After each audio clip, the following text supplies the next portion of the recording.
Hi, Jill. Hi. Some of the burning questions that you get, one of the biggest burning questions from people that come to you is property investment a good retirement plan? So what's your view on that? Okay, well, let's look at that in a couple of ways. I mean, most people, when they think about retirement, the majority of people think about their pension and what they've put into their pension. It's just the UK standard way of planning for retirement. However, obviously, we're going through some really difficult times in our economy, and we're still going through them at the moment. And investing in property does allow you to build a balanced portfolio, because if you actually look at the pensions and the performance of pensions, I don't think anybody can have failed to have noticed that we've seen a lot in the papers recently. Stock market hasn't performed particularly well over the last 10 years or so. Annuity rates we're seeing are dropping and are continuing to drop, and property is a different asset class to stocks and equities. So when you invest in a pension, you're investing in the asset classes of stocks initially when your pension pot is building, and then equities when you've could convert it to an annuity, which most people do. Most people don't do the drawdown facility because that obviously reduces the amount of money you have. So property sits very much outside those two, which gives you a great boost to your pension plan initially, and should be considered as part of your planning because it's a different asset class. If you actually go back and you think, well, why should I actually build a different asset class into my planning? I've mentioned that pensions haven't particularly performed well in recent years. An average mutual fund, which is where we tend to put our contributions, if you're not doing it, monitoring it year on year with an IFA really closely, recently they've averaged about a 3% return a year. Now, inflation, as we know, has been last year as high as 5%, so actually they're not really even keeping in line with inflation. Now, inflation's dropped again recently, although they're predicting that it's going to rise again next year, and part of this is because we've done all this quantitative easing to boost the economy, put more money into the pot, and hence that then drives inflation up. So you've got underperforming your pension pot. Then when you take your pension pot, you have to, or the majority of people buy annuities. You can either do a drawdown or annuities, but about 90% or so take annuities. Could you just explain what annuities are for right, okay. people who don't know those sort of things? Okay, basically annuity is an insurance policy that you take that provides you an income for the rest of your life. Ah, right. So basically you take your money out of the stock market in the shares that you've had it in building, you sell those shares or your fund manager sells them, and they buy this insurance policy which is called an annuity. That's it at a very simple level. Right. The annuity is based, the insurance company basically look at various things in working out what your risk is in terms of how long they're going to have to pay you. You know, what age are you when you take that annuity has an impact, your health has an impact, various things, whether you want your insurance policy, your annuity rate to increase with inflation, or whether you want to increase it by a certain fixed amount like 3%, or whether you just want it as a level payment. So the payment you receive on day one will be the same amount of payment you receive on day when you're 89. Right.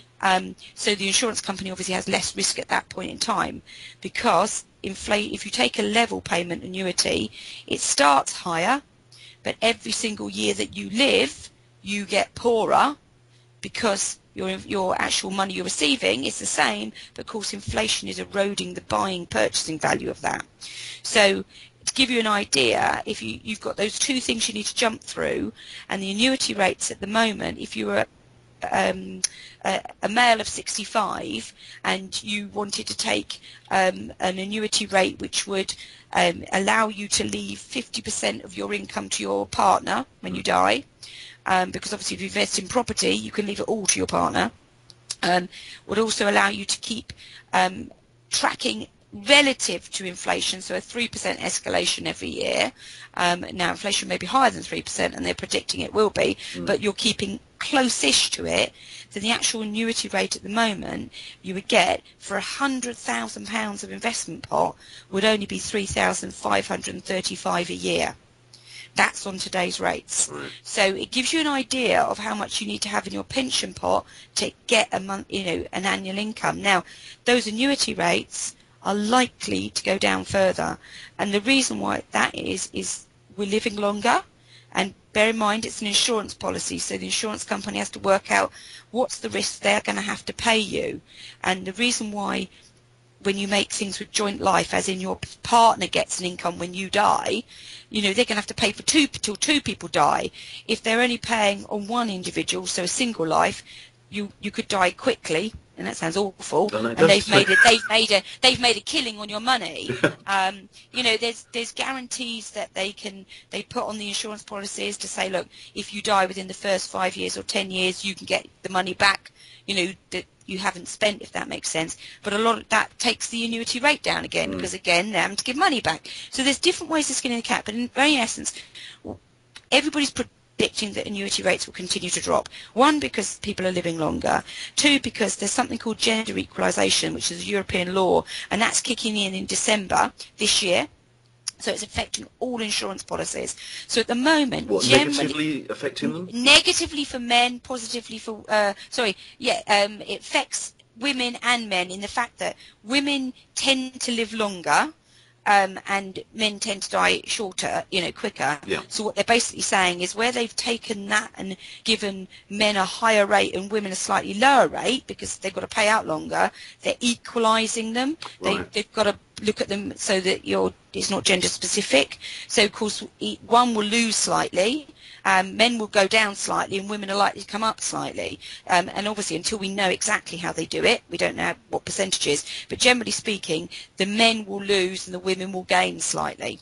All right? So all these things are affecting our pensions. Yeah. So how can we leverage property into our view as a pension vehicle?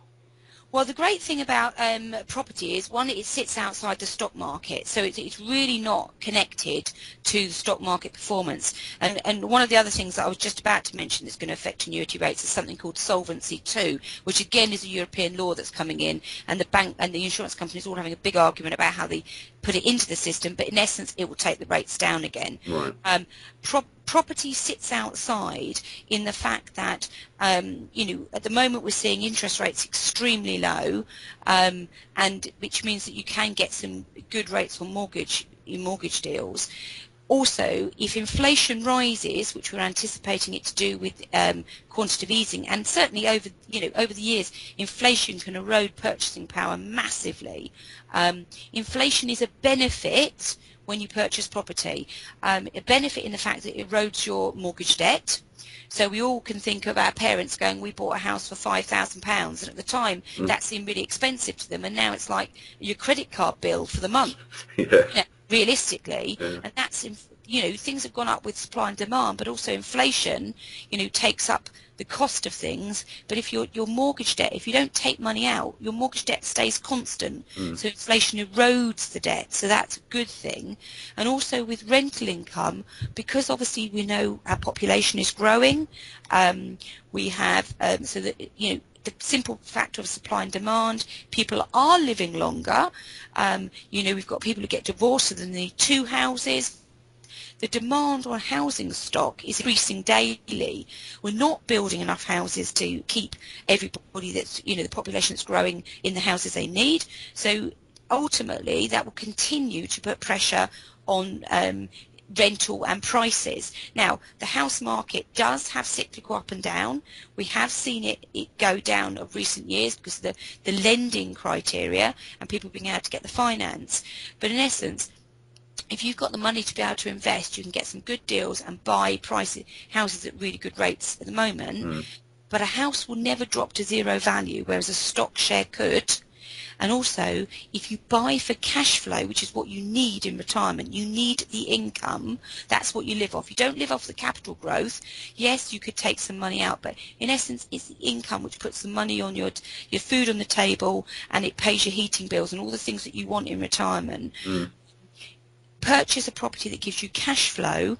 Your tenant can pay the mortgage down for you while they're there living, which obviously if you put into a pension, you've got to pay out your own income.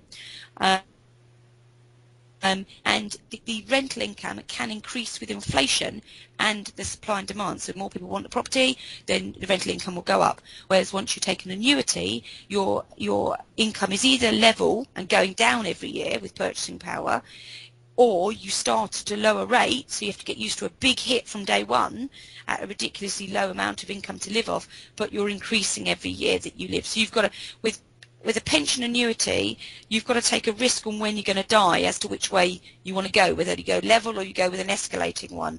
With a rental income, you've got the opportunity to keep control, to increase the rent when, with your supply and demand and in line with inflation, and you've got somebody else paying the debt down for you. So it should really be part of good retirement planning, because it's a different way of getting an income into your pot. It's a different asset class. It's not, it doesn't matter what happens with the annuity rates. It doesn't matter if they go down another 5 to 10% as predicted. You've got an income stream coming in from an alternative route, which is not affected, 100% by the stock market.